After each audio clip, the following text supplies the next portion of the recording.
prisons are places where individuals are physically confined or incarcerated by a third party contracted by a government agency.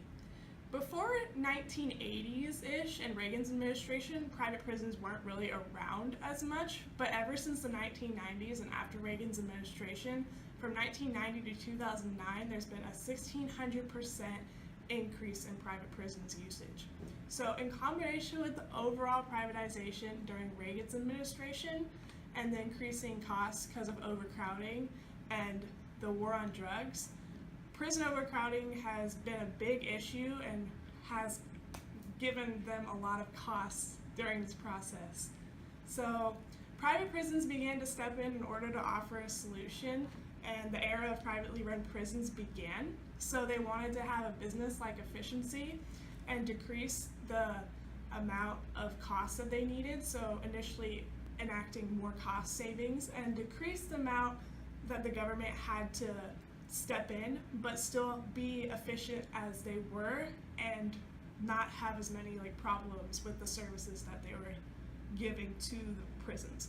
So in theory, private prisons were supposed to be held accountable for what they are doing, such as having fines or being fired, but initially you'll see throughout this video that that has not really happened. So overall, private prisons have problems such as sexual harassment, lobbying, shrewd tactics, and horrible conditions in their prisons.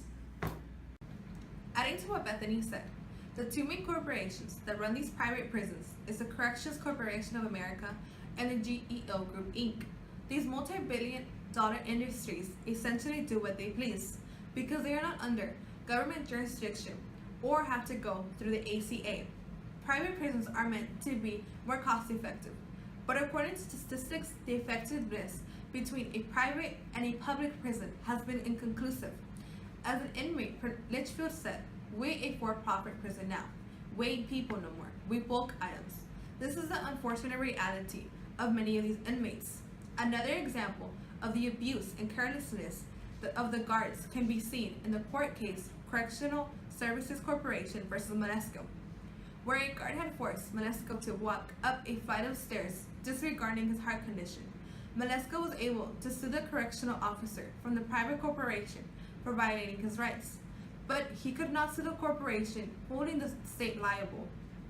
A way to ultimately prevent these type of incidents from happening again is to have the government agency hold these corporations accountable for what they have done and not just letting them go with a simple slap on the wrist. Prisons gives a lot of power to guards so they can effectively maintain the prison system and supposedly keep inmates safe. Unfortunately, correctional officers abuse this power. This eventually occurs when officers use unnecessary and excessive force to commit either violent or sexual assault against prisoners.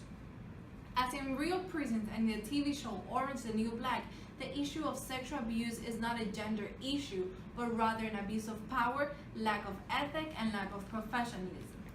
Academies and trainings has ramifications upon an officer's critical thinking. At times, officers disobey these procedures and do what they think might be more convenient due to the fact that what they learn in the academy has nothing to do with what they must face in real life, in which then society blames officers' behaviors to become corrupt as a result of the lack of preparation provided in these academies. At the end, it's unexplainable why some correctional officers resist this temptation and the majority does not. This comes down to personal integrity and character. According to the United States Department of Justice report, sexual victimization in prisons and jails reported by inmates states that in 2011 and 2012, an estimation of 4% of federal and state prisons inmates reported experiencing one or more incidents of sexual victimization by another inmate or facility staff in the past 12 months. To address this issue, facilities should provide frequent training you might get if broken. Also, prisons must reinforce policies and guidance along reestablishing sexual harassment procedures. Every year, private prisons spend millions of dollars lobbying in Congress to keep their mass incarceration laws in place. Furthermore, they lobby for new and stricter laws so they can get more people in prison, because that's how they make money. They make money with more and more inmates coming into their system. Furthermore, their healthcare system for inmates is very unsanitary. It's not up to standard. There have been many reported cases where inmates were stabbed or punched and they were bleeding, and no one came up to clean the blood or stop the bleeding or help the inmate recover or anything like that.